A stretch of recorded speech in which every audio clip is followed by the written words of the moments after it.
He's telling us that Thomas Jefferson, George Washington, all stood right here. Early morning this morning, about 7 o'clock. I'm about to wake up the kids. Our hosts are gone to work, but I gotta show you this. He's got some stuff going on here. Island Homesteader on YouTube. I'll leave the link in the description. It's a hard place to garden. He's building a mulched area, putting down a weed barrier with the cardboards so that he can have his potted garden area. Look at these potatoes, y'all. They're jamming. Looks like he's got some new things coming here soon. A legit compost pile. Hey, it's time to wake up the kids. Yes, Lily's awake. Oh, the princess is awake. Hey, princess. You awake? You awake? You know where we're going today on our way to our destination? You do? Colonial Williamsburg. I just told her. Oh, Mama told you? Yeah. I think Mama's excited about this. I am. We're going to Colonial Williamsburg on our way to our next host. Wake Wake up. Is the Tonka teddy bear awake? He's having a hard time. What about Mr. Brown? He crawled in our bed this morning. Oh boy.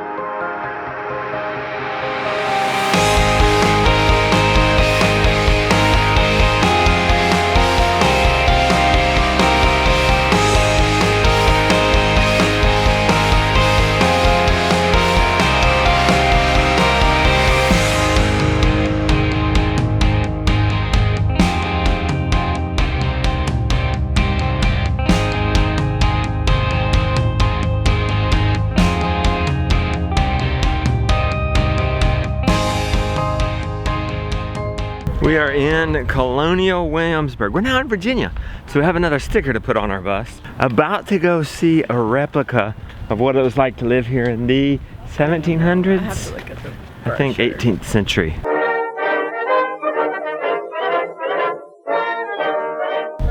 This is what it would look like if you had a homestead back in the late 1700s.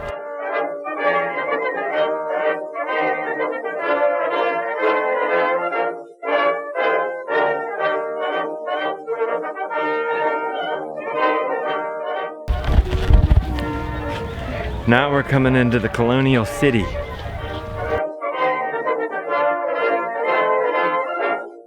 Parsley, and then endive. Looks like lettuce. It is so much cooler in here. Imagine if this was just grapes or hardy kiwis, food and shade. It's absolutely gorgeous. This looks like something we could replicate at home, huh? Yes.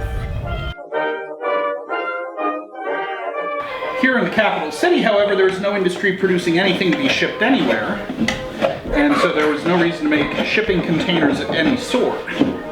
However, there was demand here in town for buckets and tubs. Every household's going to need those for hauling water, washing dishes, washing laundry, and things like that. So there was a cooper here in town who's making those domestic containers. Chickens on deep mulch. Ooh, I wonder what breed that is. They're tiny. I looked up what kind of chickens those were. Those are Nankin Bantams.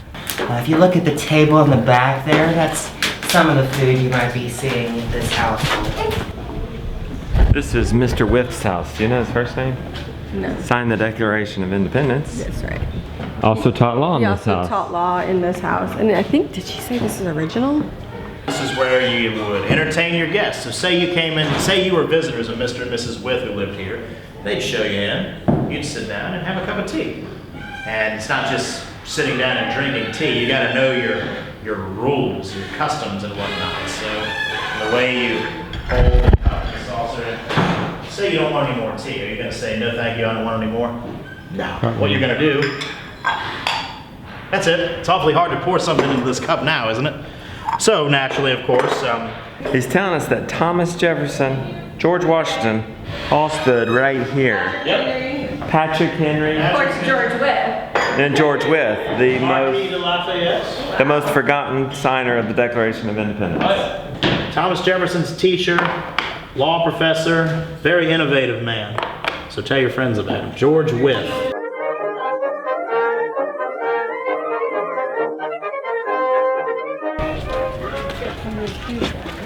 So you got 4 steps in building a pair of shoes. There's a clicker, they do the cutting. We're closing the uppers, and then the bundle by your bottle is a maker's job. They build that into the shoe. That's about a day. And then a ragger off cleans up the shoe. So you got 4 people that will build your shoe, and each person has their own little niche. That's what it looks like when you're hammering it into shape. See how rough that is? That's what it looks like after you've hammered it once against these tools to get out the hammer marks. And this is what it looks like after you've hammered out the hammer marks, made or hammering out the hammer marks, made or hammered into shape.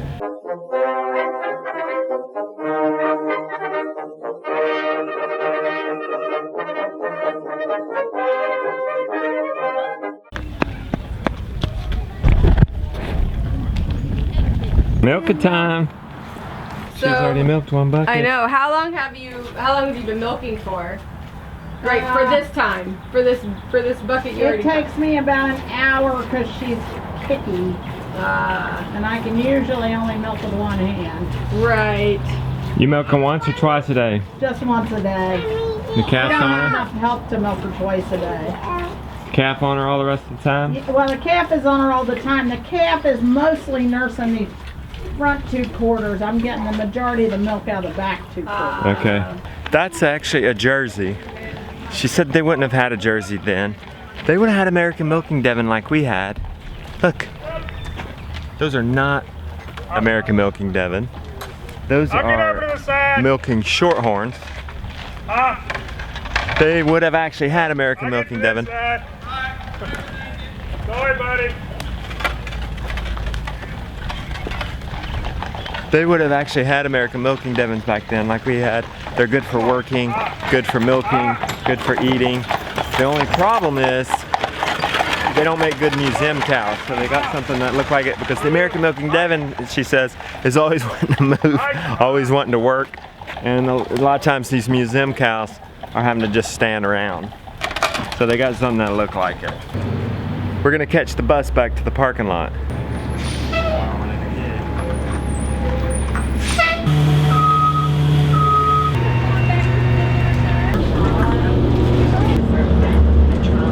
From one bus to the next. We have made it to our destination. Look at this. Roasted veg. Hello, guys. Hi, Tell everybody your name. I'm Father Adam, Yes. and this is my Quick family. introduction, everybody. There's a bunch of chidlers here, isn't there? There's 11 of them. Life is never boring. Can you name all 11 really quick? Really quick, Alicia, Jacob, Josiah, Ilya, Bede, Gabriel, Seamus, Georgie, Teresita, and Avabel. Okay. What have you cooked here? It's a mushroom and wine sauce reduction with balsamic vinaigrette and chicken. All right, nice. And roasted Look forward to it. You guys hungry? Yeah, we are.